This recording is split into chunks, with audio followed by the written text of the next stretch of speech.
So last lecture अगर आपको याद हो, यहां तक अपन लोगों ने पढ़ लिया था right of whose, unpaid seller का राइट किसके अगेंस्ट, अगेंस्ट द गुड्स हम लोगों ने पढ़ा था कल, याद है आप सबको। चलिए आज का जो डिस्कशन होगा that would be on right of unpaid seller against the buyer personally. ठीक है, सो सबसे पहली चीज तो ये है right of unpaid seller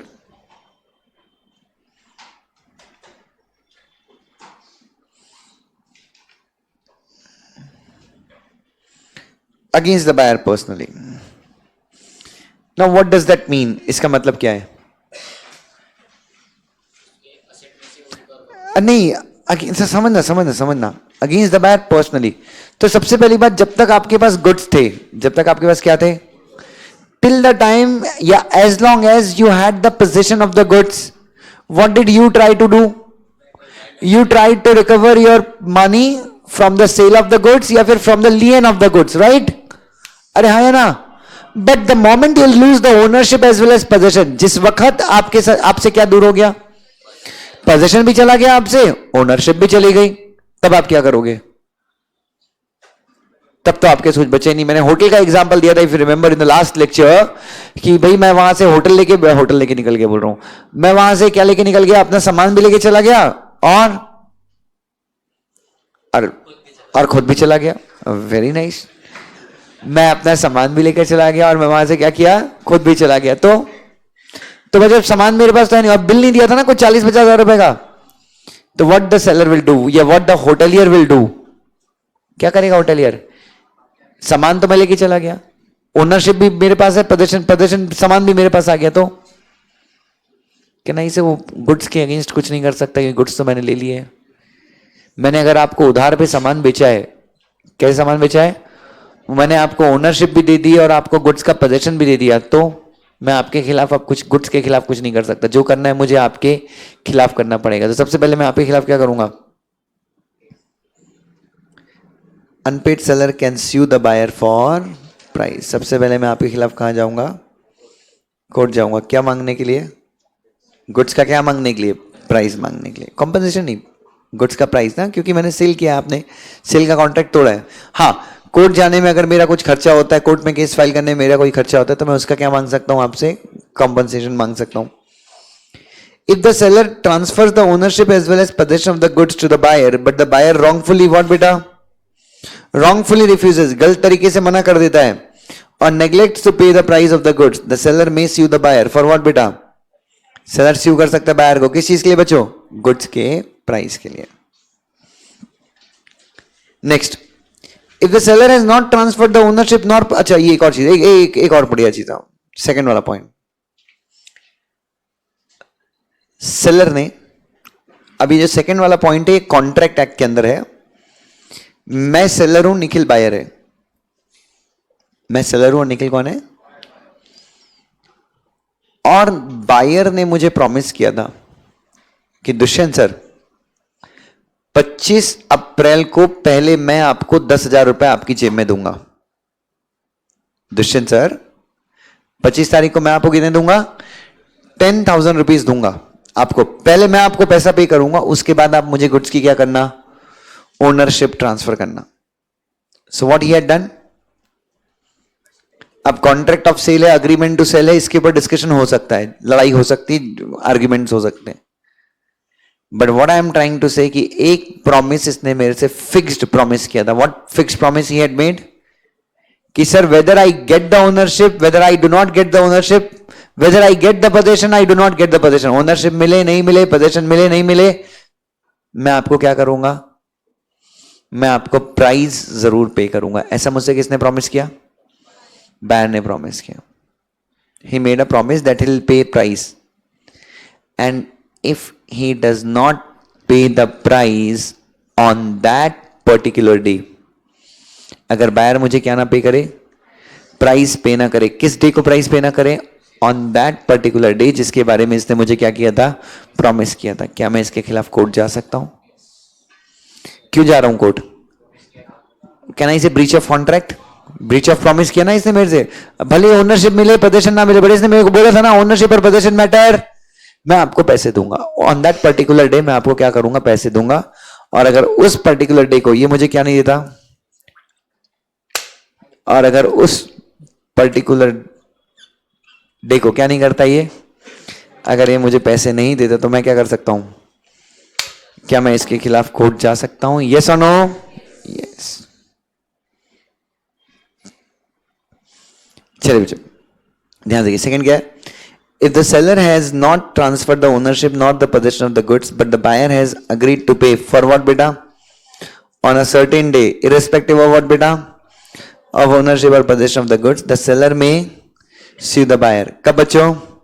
if the buyer does not make the payment on that particular day। so ये हो गया। थर्ड क्या है बच्चों, unpaid seller can sue the buyer for what बेटा? एक मिनट, मैं क्यों sue कर रहा हूं, अनपेड सेलर क्यों sue कर रहा है आपको, बायर को? एक मिनट, प्राइस के लिए sue कर रहा है, डैमेजेस के लिए sue कर रहा है? तो बच्चों इधर देखो, अब मेरा और निखिल का जो कॉन्ट्रैक्ट था वो कैश ऑन डिलीवरी था, क्या था? ठीक है। सो मैं अमेजॉन वाला हूं, निखिल ने मेरे ऐप का यूज करके मुझे क्या किया, मेरे से इसने कांच का टेबल खरीदा। क्या खरीदा इसने मुझसे? मैं अमेजॉन हूं, he ordered on my app and he bought that कांच का table. The moment he bought the price, जैसे इसने सामान खरीदा मैंने इसको ओनरशिप क्या कर दी, ट्रांसफर कर दी। और मैंने क्या करना स्टार्ट कर दिया, मैंने इसके घर पे गुड्स क्या करवाए हैं, मैंने इसके घर पे गुड्स की डिलीवरी शुरू करवाई है।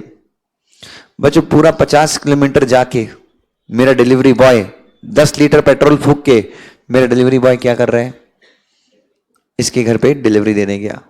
ओनरशिप तो ले लिया इसने, बट इसने इसको क्या नहीं मिला है, पोजीशन। तो बच्चों पोजीशन देने के लिए जब मेरा बंदा इसके घर पे गया, इसने डिलीवरी लेने से क्या कर दिया, he refused to accept the goods. क्या कर दिया इसने, गलत तरीके से मना कर दिया कि भाई मैं डिलीवरी लेने वाला नहीं हूं। He refused to accept the goods। अब बच्चों चूंकि इसने डिलीवरी लेने से मना कर दिया, क्या लेने से मना कर दिया है, he has refused from accepting the delivery। इसने डिलीवरी लेने से क्या कर दिया है, मना कर दिया। जब इसने डिलीवरी लेने से मना कर दिया है, गुड्स नहीं मिले इसको, तो डेफिनेटली मैं प्राइस के लिए स्यू नहीं कर सकता। कॉमन सेंस है, प्राइस के लिए स्यू कब करूंगा, प्राइस के लिए सब स्यू कब करूंगा, When would I sue for the price? जब इसके पास ओनरशिप भी पहुंच गई है और पोजीशन भी पहुंच गया, हाँ या ना? बट इसके पास अभी तक क्या नहीं पहुंचा है, पोजीशन मैंने पहुंचाया था, बट इसने लेने से क्या कर दिया, मना। तो बच्चे मैं इससे स्यू करूंगा, मैं इसके खिलाफ कोर्ट जाऊंगा, लेकिन क्या मांगने के लिए, प्राइस मांगने के लिए या फिर डिलीवरी एक्सपेंस मांगने के लिए, डिलीवरी एक्सपेंस।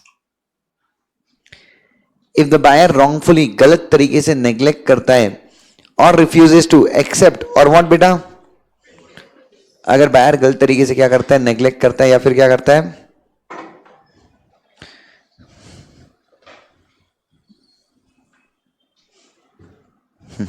अगर बायर क्या करता है बच्चे, गलत तरीके से क्या करता है, नेग्लेक्ट करता है या फिर मना कर देता है, किस चीज के लिए मना कर देता है, कि he will not be paying the price.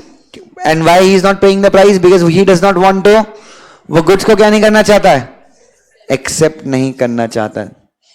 Seller may sue the buyer for damages for what बेटा, non acceptance of the goods. और सेलर क्या कर सकता है आपसे,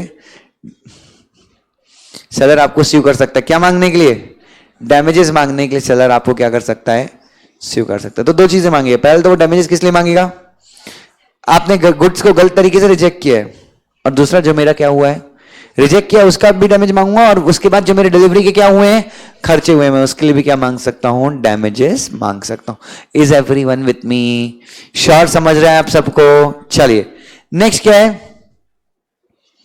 repudiation of the contract before what बेटा, before delivery. Before delivery, before delivery मतलब क्या है, श्रीमुख मेरे पास आया, बोले सर मेरी शादी फिक्स हो गई है, 30 तारीख को मेरी शादी है, मेरे को 50 किलो गुलाब जामुन चाहिए। कितने गुलाब जामुन चाहिए? मैंने बोला कौन सी तारीख को? बोलते सर 4 जनवरी को। 4 जनवरी को मेरे को कितने किलो गुलाब जामुन चाहिए? I need 50 kg gulab jamun on 4th of January। मैं भी खुश हो गया, मेरे लिए भी बहुत बड़ा ऑर्डर था, है ना, शादी एक की मौज सबकी। उसके बाद बच्चों जिस लड़की से इसका ब्याह हो रहा था, जिस लड़की के साथ इसका शादी हो रहा था, वो लड़की जो है अपने ड्राइवर को लेकर भाग गई। ड्राइवर को लेकर भाग गई। लेटर लिख के गई है श्रीमुख को कि श्रीमुख तुम बहुत अच्छे हो, मुझे तुम्हारे साथ रहने में बहुत अच्छा लगता है, तुम फ्रेंड नहीं हो, फ्रेंड से बहुत ज्यादा हो, I feel much comfortable with you, अब तुम बेहतरीन इंसान हो, कोई भी लड़की तुम्हारे साथ रहेगी तो खुश रहेगी, और तुम बहुत अच्छे, बहुत ही प्यारे नेक दिल इंसान हो। मुझे समझ में नहीं आ रहा है कि मैं तुमसे क्या कहूं। ये बोल दिया मेरे को, क्या बोल रही हो तुम? ये सुनो बच्चों, तुम फ्रेंड तो नहीं हो बट फ्रेंड से बहुत ज्यादा हो। तो बच्चों ऐसा इसको काटा जा रहा है बच्चों। तो बच्चों ध्यान से देखिए, ध्यान से देखिए। So now in this case, ये आएगा मेरी दुकान पे, 4 तारीख को शादी था, मैंने तो सब खरीद लिया था बच्चों, वो मैदा वैदा, खवा खोवा वगैरह खरीद लिया था बच्चों, ताकि घी वगैरह खरीद लिया था, और मैं लड्डू बनाने की तैयारी। बस 30 तारीख को ये मेरी दुकान पे आया, मेरे को बोलता है दुष्यंत सर टूट गई। मैंने बोला भाई क्या टूट गई, सब कुछ सही सलामत तो है? तो बोलता है शादी टूट गई। मैंने क्यों टूट गई शादी? बोले वो सर वो लड़की ठीक नहीं थी सर, वो बहुत गुस्सा करती थी। थोड़ा ना बताएगा, ड्राइवर को लेके भाग गई। तो अब बच्चों मेरी भी एक शादी टूटी है, तो जिससे मेरी शादी टूटी थी उसने ही बोल दिया कि दुष्यंत की तो ऑलरेडी शादी हो गई है पूना में, उसके 2 बच्चे हैं वहां पे। अब ये थोड़ी ना बताए कि शादी क्यों टूट गई, मेरी गलती टूटी, उसकी गलती, तो सब क्या बताएंगे बच्चों, बदनाम करो। तो मेरी मम्मी ने बोला कि तू उस लड़की को फोन करो, उसकी वाट लगा दे। मैंने छोड़ दो ना, अगर मेरे को बदनाम करके उसकी शादी आराम से होती तो I should be more happy. और या तो जो हमेशा याद है, कोई आपका बुरा कर रहा है आप उसका बुरा मत करो, उसका बुरा कौन करेगा? ठीक है, चलिए बच्चों इधर सब बच्चों, एनीवे बच्चा, लेकिन इस केस में तो इसकी टूटी है। तो बच्चों अब बच्चों मैं इसको बोलूंगा कि यार श्रीमुख ये कैसे कर सकता है तू? मैं तो क्या कर लिया, मैदा खरीद लिया है, घी खरीद लिया है। Can I ask for damages? क्या नहीं 30 तारीख को ही मैं बोलूंगा डैमेजेस, मैं मान लू, मैं इसने कॉन्ट्रैक्ट परफॉर्म किया, तोड़ दिया है, और मैं क्या करूं अब 4 तारीख का वेट करूं? नहीं श्रीमुख देख 4 तारीख तक वो वापस आएगी, तू ऐसा नहीं कर सकता, तेरे को गुलाब जामुन लेके जाना पड़ेगा, वो आएगी, मैं बता रहा हूं, लड़कियों का एक्सपीरियंस मेरे को ज्यादा है। उसको ड्राइवर की याद आ रही होगी, इसलिए गई होगी घूमने के लिए मनाली। मैं ऐसा नहीं बोलूंगा, मैं बोलूंगा टूट गई मतलब टूट गई। और भाई मेरे को क्या दे, शीशा हो या दिल हो या शादी हो, टूट जाती है। तो भाई ध्यान देखिए, तो if the buyer cancel the contract, buyer मतलब श्रीमुख ने कॉन्ट्रैक्ट कैंसिल कर दिया, कब कैंसिल कर दिया? बिफोर द डेट ऑफ, 4 तारीख के पहले। सेलर क्या मानेगा? और before the date of delivery 4 तारीख थी, सेलर क्या मानेगा? सेलर मानेगा कि कॉन्ट्रैक्ट क्या हो गया है, टूट गया, टूट के ये चूर हो गया, ड्राइवर के चक्कर में श्रीमुख मजबूर हो गया। अरे ये सुनो, अरे हाँ या ना? तो दुकानदार दुष्यंत क्या मांगेगा? डैमेजेस। नेक्स्ट क्या है बच्चों? Suit for interest. Suit for interest मतलब प्राची ने प्रॉमिस किया था कि मेरा पैसा, मेरे से जो सामान खरीद के लेके गई है उसका पैसा 15 तारीख तक दे देगी। कितने तारीख तक? इफ शी डज नॉट पे देन, अगर 15 तारीख तक ये पैसे नहीं देती तो मैं तो अनपेड सेलर ही हूं ना, और साला सामान भी लेके चली गई है, तो मैं लियन वगैरह एक्साइज तो मैं कोर्ट तो जाऊंगा ही, लेकिन कहना है जितना पीरियड, जितना डिलेड पीरियड है, जितना क्या है उसका मैं इंटरेस्ट रिकवर कर सकता हूं ना।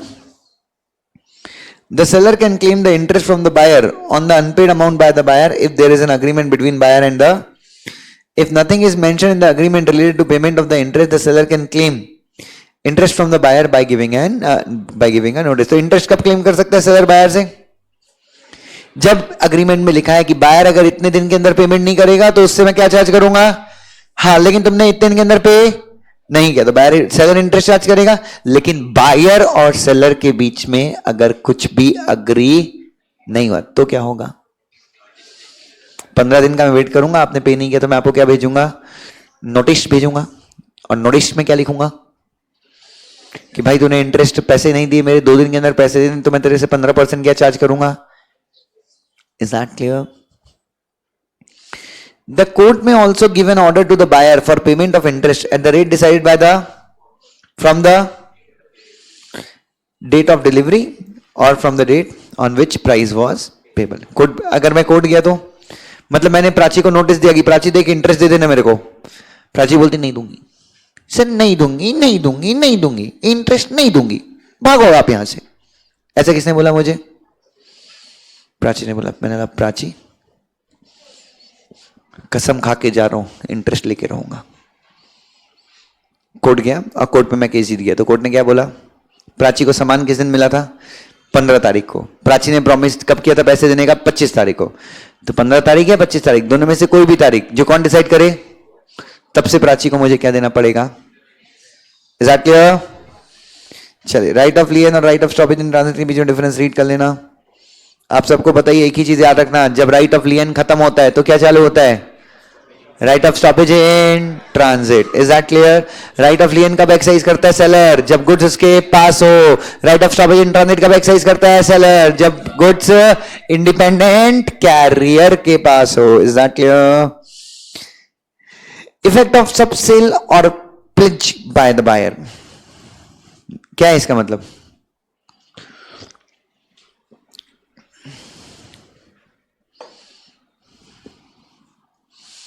इफेक्ट ऑफ सबसेल और प्लेज बाय द बायर। इधर सुनो मेरी तरफ, सुनो मेरी तरफ।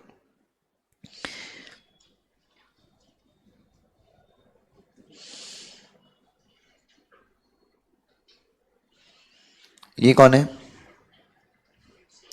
Who is he? Unpaid seller. Unpaid seller ने क्या किया है,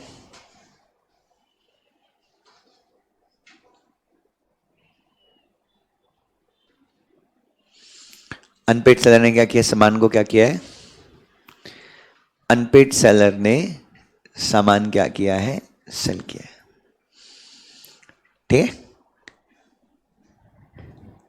खरीदने वाला कौन है? इसके पास क्या है, क्या नहीं है, वेरी नाइस, पोजीशन नहीं है। ठीक है, पोजीशन किसके पास है, तो राइट ऑफ लियन किसके पास है, right of stoppage in transit किसके पास आ जाएगा, पक्का? Is everyone with me? Okay, अब ये ओनरशिप, ओनर है, ये जो बायर है, हु इज ही? अभी जो बायर है, he is the owner, he is the, now buyer ने, अच्छा मतलब बायर के पास ओनरशिप है, मतलब इसके पास एक तरह से साधारण तरह से बिल है, क्या है? अब ये बायर किसी दूसरे बायर को क्या करता है, ये बायर किसी दूसरे बायर को क्या करता है, गुड्स सेल कर देता है, कर देता है ना। लेकिन ये जो बायर है, जो अनपेड बायर है, सॉरी जो डिफॉल्टिंग बायर है, जो डिफॉल्टिंग, पोजीशन तो है नहीं उसके पास, तो अगर ये किसी और को बेचेगा तो क्या करेगा, क्या बेच देगा, ये बिल जो है इसके पास वही देगा ना, या तो बिल देगा, या तो क्या करेगा, बिल देगा, या फिर कुछ नहीं, बिल ही देगा। लेकिन क्या नहीं दे पाएगा, तो एक मिनट, ये कौन सा बायर है, ये ओरिजिनल बायर है, डिफॉल्टिंग बायर, और ये कौन सा बायर है, ये subsequent, he is a subsequent buyer, he is a original buyer. तो अगर ये बायर गुड्स सेल कर दे, किसको, या फिर अगर ये बायर गुड्स गिरवी रख दे, किसके पास गिरवी रख दे, प्लेज कर दे, गिरवी रखना मतलब किसको गिरवी रख दे, सब्सिक्वेंट बायर को, तो क्या अनपेड सेलर सब्सिक्वेंट बायर को गुड्स देने के लिए बाध्य है, क्या अनपेड सेलर सब्सिक्वेंट बायर को गुड्स देने के लिए बाध्य है? Is the unpaid seller under an obligation to give the goods to subsequent buyer? No, तो फिर तो सब करेंगे, पैसे देने में डिफॉल्ट करेंगे और किसी को भेज देंगे। सब बच्चों, कहने का मतलब यह है, there is a general rule that unpaid seller's rights in the goods is not affected by what beta? Subsale or pledge by the buyer to the subsequent buyer. अगर अनपेड सेलर क्या कर दे, अगर अनपेड सेलर क्या कर दे, goods क्या कर दे, cell कर दे, या अनपेड बायर या डिफॉल्टिंग बायर क्या करे, गुड्स सेल कर दे, या फिर क्या कर दे, गुड्स को प्लेज कर दे, किसको, सब्सिक्वेंट बायर को.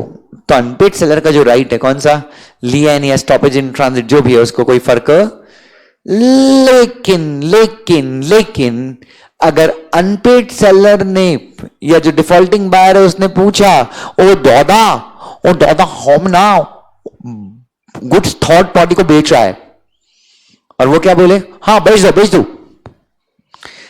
अगर अनपेड सेलर ने सब्सिक्वेंट सेल को या सब्सिक्वेंट प्लेज को क्या कर दिया, अपना कंसेंट दे दिया. किसने, अनपेड सेलर ने किसको कंसेंट दे दिया, अनपेड सेलर ने बायर को क्या कर दिया, कंसेंट दे दिया. किस चीज के लिए कंसेंट दे दिया, सब्सिक्वेंट सेल के लिए या फिर सब्सिक्वेंट प्लेज के लिए.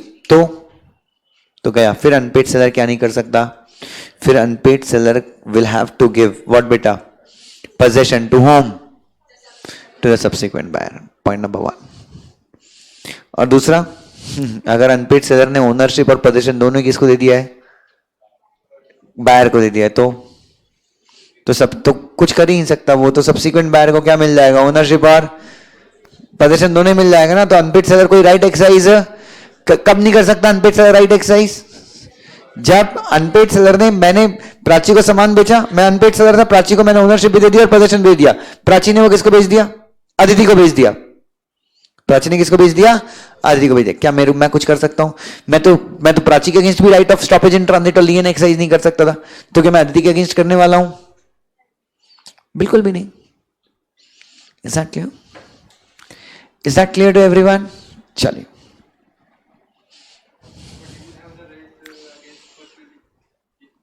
हाँ पर्सनली, हाँ अगर प्राची ने सब सेल कर दिया, प्राची को मैंने ओनरशिप और पोजीशन दोनों दिया था, प्राची ने क्या कर दिया, सब सेल कर दिया. क्या कर दिया प्राची ने, तो क्या मैं प्राची के अगेंस्ट क्या कर सकता हूं, एक्शन ले सकता हूं. बट अगर Aditi is a buyer in good faith, Aditi is a buyer in, तो मैं अदिति के खिलाफ कुछ नहीं कर सकता, बट मैं प्राची के खिलाफ क्या कर सकता हूं, एक्शन ले सकता हूं. Is that clear. Exception. In the following cases, the unpaid seller will lose his right in the good. पहला, when the possession or document of title has been given to buyer, क्योंकि buyer को मिल जाएगा तो buyer किसको दे देगा, subsequent buyer को. और दूसरा, जब seller ने अपना consent दे दिया है, किस लिए consent दे दिया है, जब seller ने subsequent sell के लिए क्या कर दिया है, अपना consent दे दिया. बोलना बेटा. Document of title relates to possession. अगर सिर्फ टाइटल ऑफ गुड्स बोला है इसका मतलब ओनरशिप है. डॉक्यूमेंट ऑफ टाइटल का मतलब क्या, it's a proof of possession, it's a proof of possession. ठीक है. Sale of goods, transfer of property act में डॉक्यूमेंट ऑफ टाइटल बोला मतलब ownership, but sale of goods act में डॉक्यूमेंट ऑफ टाइटल का मतलब क्या होता है, it's a proof of possession. ठीक है. चलिए, तो वो जो बिल है, जो बोल रहे ना कि मैंने बिल दे दिया, तो बिल क्या है, दैट नहीं, that bill is the proof of ownership.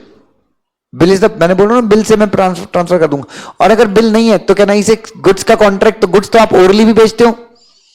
मान लो I don't have any bill, मैं बायर हूं और मेरे पास क्या नहीं है, तो बच्चों क्या नहीं से मैं ओरली बेच सकता हूं. कोई ना आज से बेटा इसका, मैंने श्याम की दुकान से एक चद्दर खरीदा है, उसकी ओनर आज से तू मेरे को पैसे दे. कोई ना ने मुझे पैसे दिए, कोई ना क्या बन गई, सब्सिक्वेंट बायर. लेकिन चद्दर किसके पास है, अभी भी सेलर के पास है, क्योंकि चद्दर के मैंने पूरे पैसे दिए.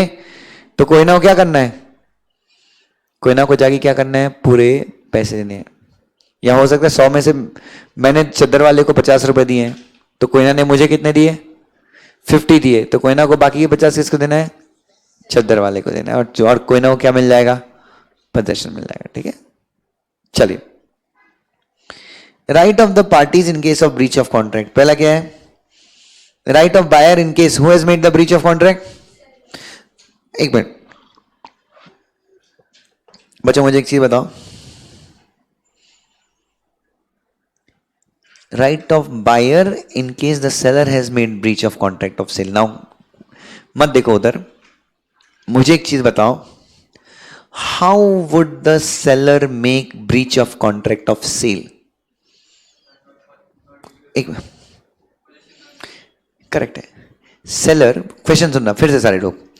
सेलर कॉन्ट्रैक्ट ऑफ सेल को, ये कॉन्ट्रैक्ट ऑफ सेल को ब्रीच कैसे करता है? अच्छा, बायर कैसे ब्रीच करता है? ओनरशिप ले ली पर पोजीशन, तो बायर ने ब्रीच करना मतलब तोड़ देना, उल्लंघन करना, तो बायर ने कॉन्ट्रैक्ट तोड़ दिया। सेलर का कैसे तोड़ सकता है? ऑब्वियसली सेलर ने आपसे पैसे ले लिए बट आपको क्या नहीं दी? ओनरशिप नहीं दी। या फिर सेलर ने आपसे पैसे ले लिए बट आपको क्या नहीं दिया? गुड्स का पोजीशन नहीं दिया। तो ब्रीच किसने किया? सेलर ने ब्रीच कर दिया। ठीक है, चल तो पहला हम किसके राइट्स पढ़ेंगे? पहला हम पढ़ेंगे बायर का राइट। किसके against? Right of buyer against the seller. जब किसने ब्रीच किया कॉन्ट्रैक्ट? सेलर ने ब्रीच किया है। Buyer may sue the seller if the seller has not given what बेटा? और क्या मांगेगा? डैमेजेस मांगेगा। If there is available market for the goods, मतलब जी available market for the goods मतलब आपने मुझसे प्रॉमिस किया था 25 तारीख को आप मुझे आलू सप्लाई करेंगी 50 किलो। आप सेलर है, मैं बायर हूं।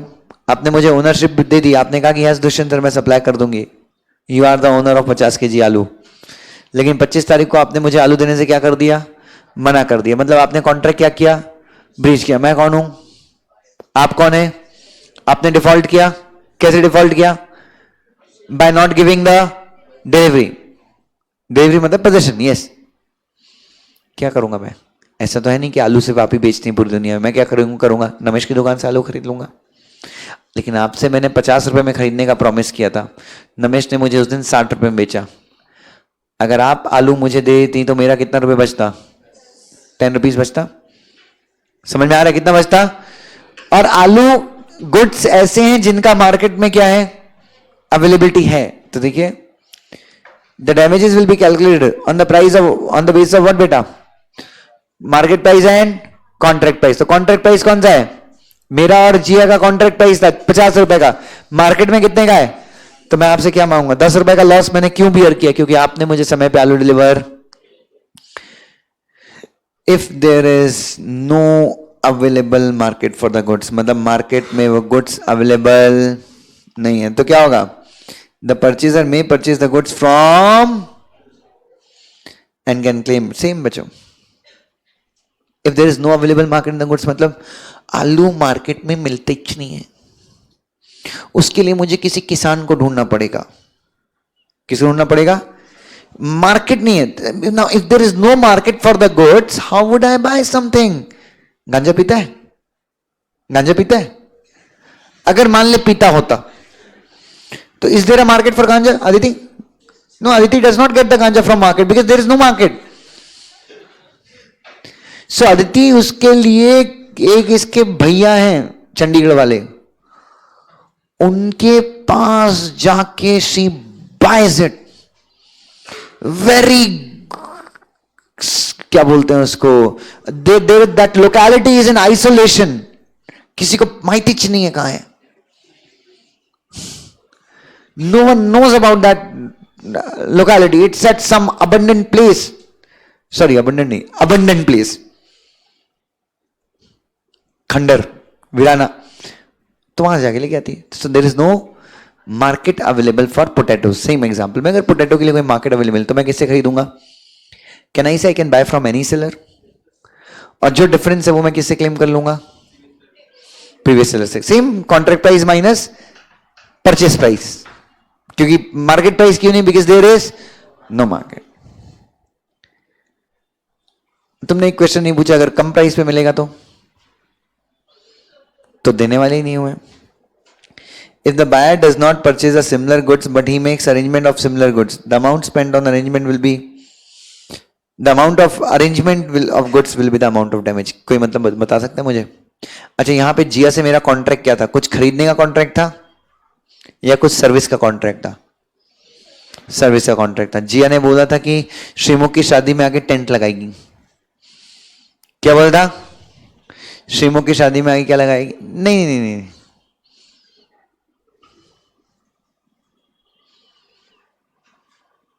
नहीं, ये वाला एग्जाम्पल है। बायर अगर वो गुड्स परचेज नहीं करता बट क्या करता है, अरेंजमेंट कर लेता है।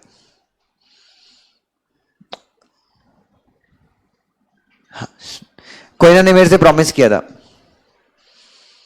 कि जिस दिन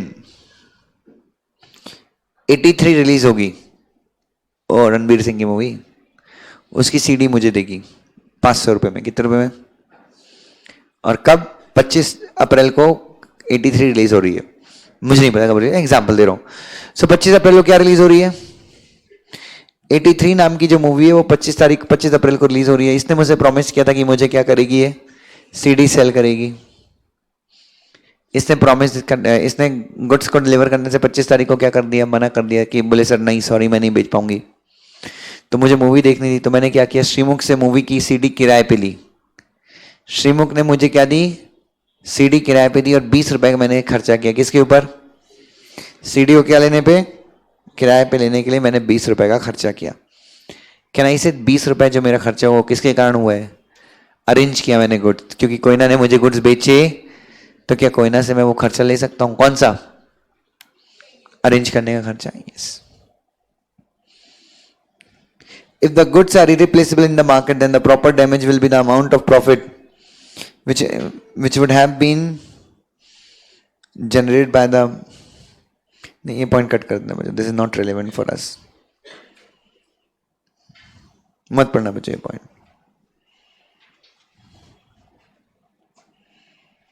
चलिए सेकंड क्या है बच्चों? Buyer can sue the seller for specific performance of the contract. Please बच्चों सारे लोग बड़े ध्यान से सुनना, स्पेसिफिक परफॉर्मेंस क्या होता है? स्पेसिफिक परफॉर्मेंस इसका मतलब होता है perform as per the promise. Perform as per the promise. Namesh ने मुझसे प्रॉमिस किया था, Namesh had made a promise कि ये 25 जनवरी को मुझे टीपू सुल्तान की तलवार बेचेगा 25 लाख रुपए में। And I am a collector. Collector मतलब चीजों को कलेक्ट करने का क्या है, मुझे शौक है।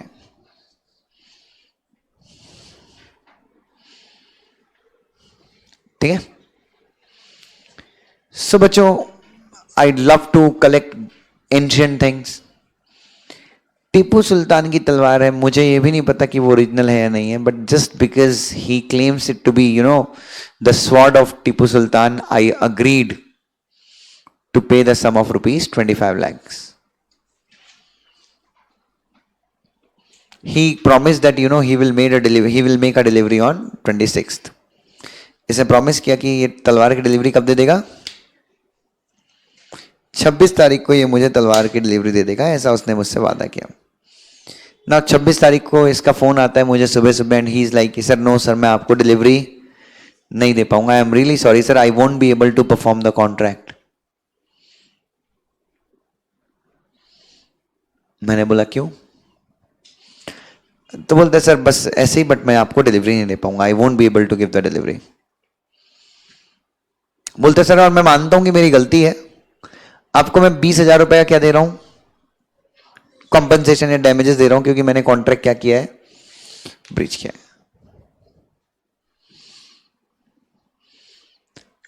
Now you just tell me, आप मुझे बताइए क्या ये जो मुझे कॉम्पनसेशन देगा क्या वो मेरे लिए सफिशिएंट है या नहीं है? 20,000 रुपीज का कॉम्पनसेशन पाके I would be happy, I would have been happier had I got that sword.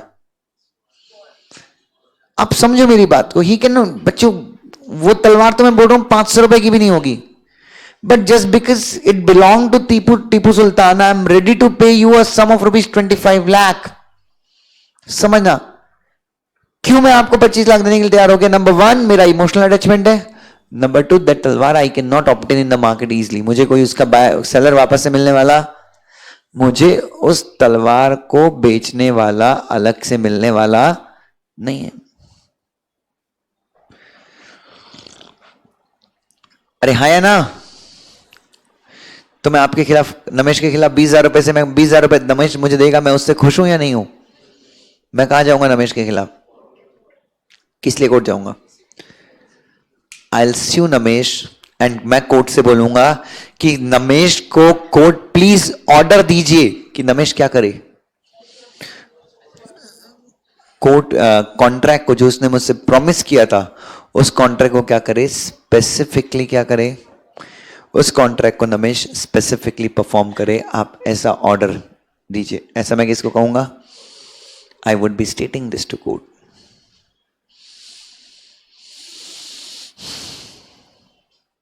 और कोर्ट को लगता है कि यस यार, टीपू सुल्तान तलवार मार्केट में आसानी से मिलने वाली, कॉम्पनसेशन देखो यहां काम होने वाला, तो कोर्ट हो सकता है नमेश को ऑर्डर कर दे। क्या ऑर्डर कर दे? कि नमेश नो, कॉम्पनसेशन से काम नहीं चलेगा, यू शुड फुलफिल। क्या फुलफिल करना चाहिए? You must fulfil your promise. तो मुझे बताइए स्पेसिफिक परफॉर्मेंस कब, कौन से केसेस में मिलेगी आपको? क्या नहीं, जब वो आर्टिकल मार्केट में आसानी से मिलता, जब उस आर्टिकल की वैल्यू क्या है, बहुत स्पेशल है। किसके लिए? बायर के लिए, अग्रीव पार्टी के लिए। किसके लिए बच्चों? अग्रीव पार्टी के लिए। चलिए ध्यान देखिए, specific performance is covered under Specific Relief Act 1877.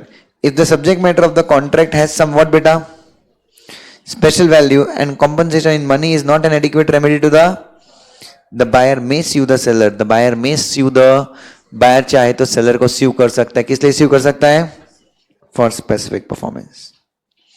Next is what beta? Suit for damages for breach of warranty. क्या है? Simple. कोई ना क्या है? Suit for damages for breach of warranty. अरे आपने कोई प्रॉमिस किया था कि गुड्स के अंदर ये कैरेक्टरिस्टिक होगी, बट गुड्स के अंदर वो कैरेक्टरिस्टिक नहीं है। मैं आपसे क्या मांगूंगा? डैमेजेस, बट आप मुझे डैमेजेस पे नहीं करते, मैं आपके खिलाफ कहां जाऊंगा? The buyer can claim damages for breach of warranty in case of in two cases. पहला क्या है? There is a breach of and the buyer has treated. दूसरा क्या है? Breach of condition as breach of. मैंने आपको बताया था क्या शुरू में कि बायर ब्रीच ऑफ कंडीशन को ब्रीच ऑफ वारंटी मान सकता है? हर्षदा याद है क्या? लक्षित आए? लक्षित नहीं, सॉरी, याद को क्या बोलते हैं इंग्लिश में, मराठी में? लक्षित। ओके, यात्रीगण कृपया लक्ष्य द्या। सबसे पहला वर्ड मैं मराठी में यही सीखा था बच्चों, यात्रीगण कृपया लक्ष्य द्या। ट्रेन नंबर जो भी है, तो ध्यान देखिए, मैं YouTube पे रोज एक वीडियो देखता हूं 10 मिनट का, मराठी कैसा बोला। So suit for damages for breach of warranty. तो दो केसेस में क्या कर सकता है बायर? क्या मांग सकता है? डैमेजेस मांग सकता है। पहला, there is a breach of warranty by the and the buyer has treated what beta? Breach of condition as breach of warranty. Next, suit for recovery of price. If there is a defect in little, नहीं है बच्चों, title है वो।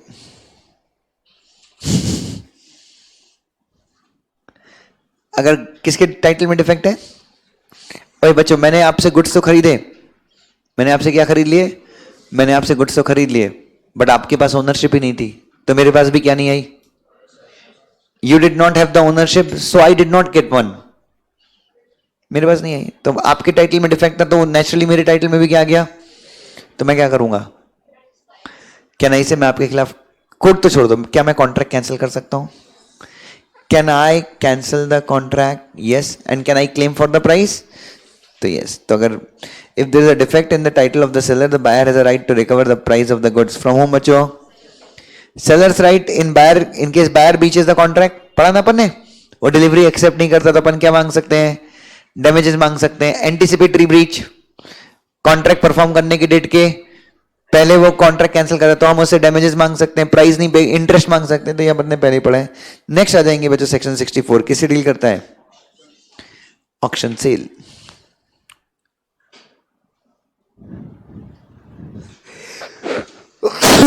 Sorry.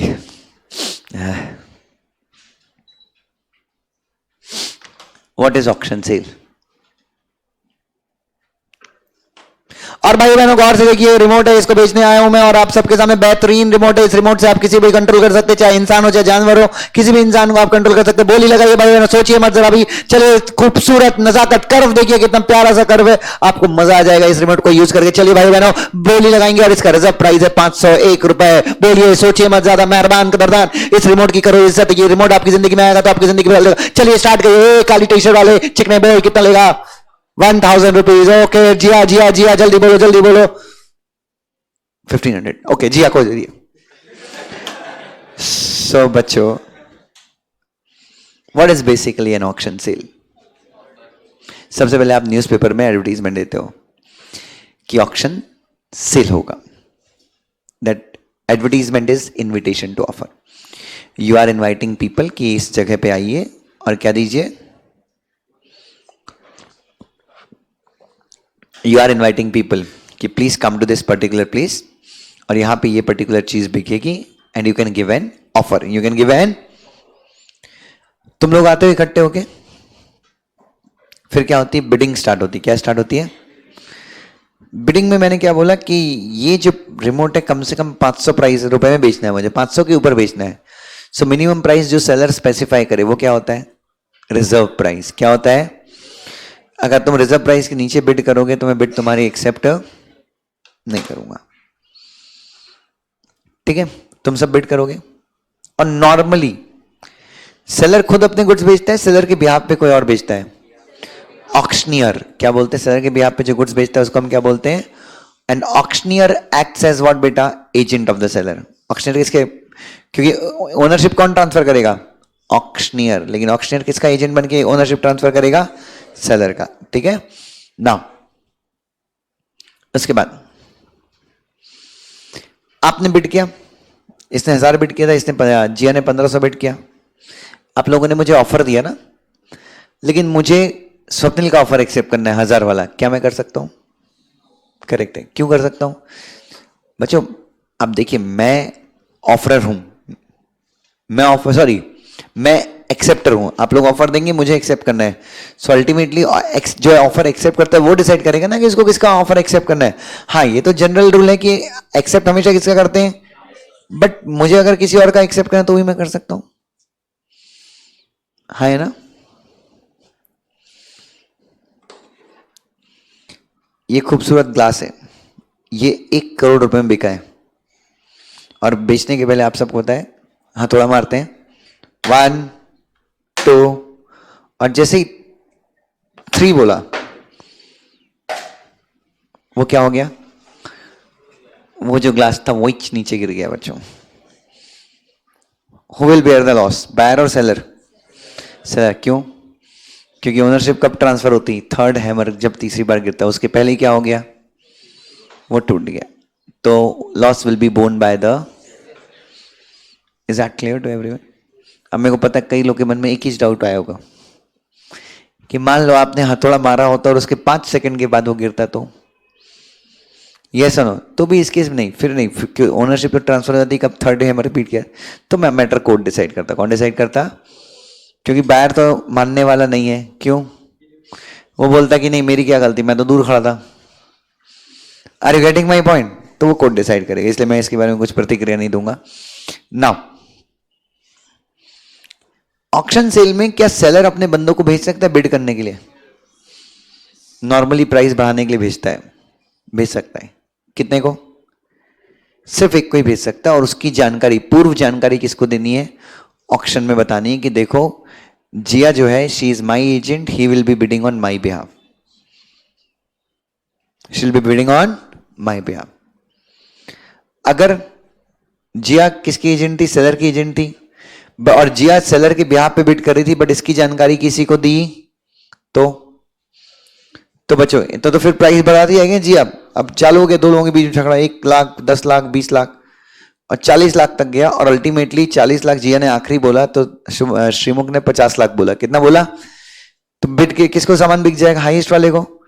लेकिन बच्चों जिया खरीदने की नियत से आई थी या प्राइस बढ़ाने की नियत से? और इसकी जानकारी किसी को दी भी नहीं थी, तो बच्चों श्रीमुख तो फालतू में फंस गया ना। तो क्या होगा? तो श्रीमुख के ऑप्शन पे ये जो ऑक्शन सेल है वो क्या है? वैलिड है या वॉइडेबल है? voidable है. Is that clear? चल देखते हैं ध्यान से. Auction sale is a sale whereby goods are sold by inviting offers for sale of any product, and the goods are sold to whom बच्चों? And the goods are sold to the highest bidder. Auction sale becomes concluded sale. Auction sale final कब होती है? On the fall of hammer. या फिर कोई दूसरा तरीका हो, जैसे कई जगहों पे ऑक्शन सेल में क्या होता है, गोइंग गॉन, ऐसे भी होता है. Auction sale is done by auctioneer, और auctioneer is an agent of whom बच्चों? ओनर और seller. A right to make a bid may be expressly reserve by the auctioneer. मतलब नहीं, a right to make a bid मतलब bid करने का अधिकार कौन अपने पास रख सकता है? ऑक्शनियर. मतलब सेलर भी अपने पास रख सकता है, लेकिन कब? If auctioneer or the seller makes any bid at the auction, notice has to be given to the other bidders. जब अगर वो खुद अपने पास बिड करने का अधिकार रखता है तो उसको नोटिस किसको देना है? दूसरे बिडर्स को. If the notice is not given about bidding by the seller, auction sale will be treated as what बेटा? Fraudulent sale. और अगर कॉन्ट्रैक्ट फ्रॉड होता है तो अग्री पार्टी के पास क्या ऑप्शन होता है? Voidable. कॉन्ट्रैक्ट को आप क्या ट्रीट कर सकते हो? Voidable. Only one person can be appointed to make the bid on behalf of whom? If the seller makes the use of pretended bidding to raise the price, the sale is voidable at the option of. Pretended bidding का मतलब क्या होता है? Fake bidding without the intention to. अगर seller क्या करता है, जिया क्या कर रही थी? प्रिटेंडेड बिडिंग कर रही थी ना, लेकिन ठीक है, प्रिटेंडेड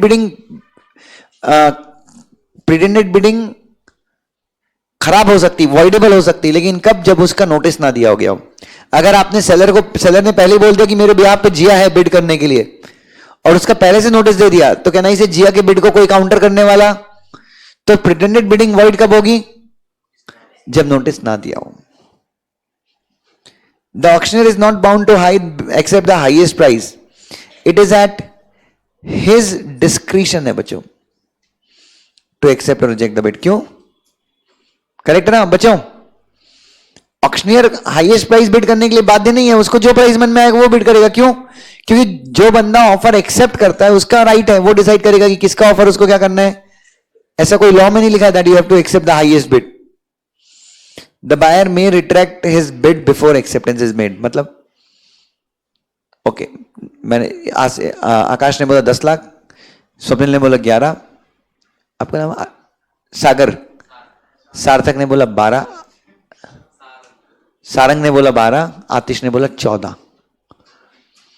14 बोल दिया बच्चों. एक गमले का प्राइस है. उसकी वाइफ का फोन है, मैं लाइव बिड देख रही हूं, तुमने 14 बोला, कुत्ते घरा. आतिश बोलता है अरे नहीं, मी गलती से घेतली. अब तो बच्चे 1 मिनट, वो वहां पे बोल, वो खुश हो गया एकदम, 1 2 जोर से लाता है, नहीं, मजाक कर रहा था. तो आपको पता है ना, ऑफर एक्सेप्ट होने के पहले ऑफर कैंसिल कर सकते हो ना. तो तीसरा डंडा पड़ने के पहले, तीसरी बार हैमर होने के पहले उसने अपना बिड क्या कर दिया?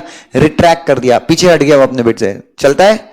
यस, चलता है, क्योंकि उसको, हाँ, लेकिन तीसरे के बाद नहीं चलता. Auction sale comes to an end और the offer is accepted by the auctioneer by fall of hammer or by using the words going and or any other. कोई दूसरा तरीका हो सकता है, dancing 1, dancing 2, dancing 3 हो गया, लेके निकलो. कस्टमरी मैनर मतलब किसी पर्टिकुलर एरिया में कोई और तरीका होगा तो उसके थ्रू. सेल विथ रिजर्व और अपसेट प्राइस. रिजर्व और अपसेट प्राइस में बी डिफाइंड एज व्हाट बेटा? Minimum price below which the auctioneer will not sell the goods. Yes और नो बच्चों? Such price is fixed by the seller to protect himself from selling the goods at very. Therefore, where the highest bid is below what beta, the auctioneer can refuse to deliver the goods if the sale has been notified to be subject to what beta. If the sale has notified to be मतलब अगर seller ने बोल दिया है कि भाई देखो मेरा रिजर्व प्राइस 500 है, तो मुझे तुम लोग गधे लोगों ने 100 रुपए से स्टार्ट किया था बिड करना और तुम्हारा हाईएस्ट प्राइस है 490 रुपए, क्या मैं भाग सकता हूं? अपना बैट लेके, स्टंप लेके, बॉल लेके मैं घर जा सकता हूं? अरे अपना सामान लेके मैं घर जा सकता हूं क्या? क्यों? क्योंकि तुम लोग की जो बिड है वो कहां तक नहीं पहुंची? रिजर्व प्राइस तक नहीं पहुंची। लेकिन कब, अगर रिजर्व प्राइस जैसा कोई सिस्टम आपको बिडिंग में रखना है तो सेलर को इन्फॉर्म करना पड़ेगा। किसको इन्फॉर्म करना पड़ेगा? सारे बिडर्स को इन्फॉर्म करना पड़ेगा। नेक्स्ट क्या है? अभी डंपिंग नहीं है, डैम्पिंग है। Damping is unlawful act by which intended purchaser is prevent और डिस्करेज फ्रॉम बिडिंग और raising the price at auction sale इधर बाय व्हाट बेटा? Pointing out defects in the goods or by taking intended bidder away from the place of auction so that they are not able to participate or in any other mode. It is illegal. Damping क्या है? So बच्चों एकदम जबरदस्त चीज नीलाम हो रही है बच्चों। ये बॉटल, अकबर जोधा को चाय इसी बॉटल से पिलाते थे।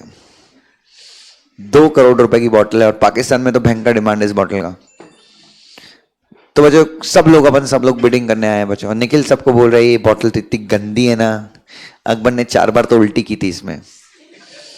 जब अकबर को पी लिया हुआ था ना तो इसी में उल्टी की थी। इतनी गंदी उल्टी करता था ना अकबर, ऐसी बदबू आती थी ना उसकी उल्टी में, तो कोई ना बोलती छी पापा छी, मेरे को ये सब पसंद नहीं है बिल्कुल भी। अरे क्या बताऊं, उल्टी करके कुल्ला भी कई बार इसमें करता। जब अकबर की तबीयत खराब थी तो जोधा उससे कुल्ला भी इसी में करवाती थी। आकाश बोलते छी पापा छी। मैंने एक बार तो पानी पी रहा था, उसके होंठ पे पिंपल था, वो फूट गया था पानी पीते पीते बॉटल से।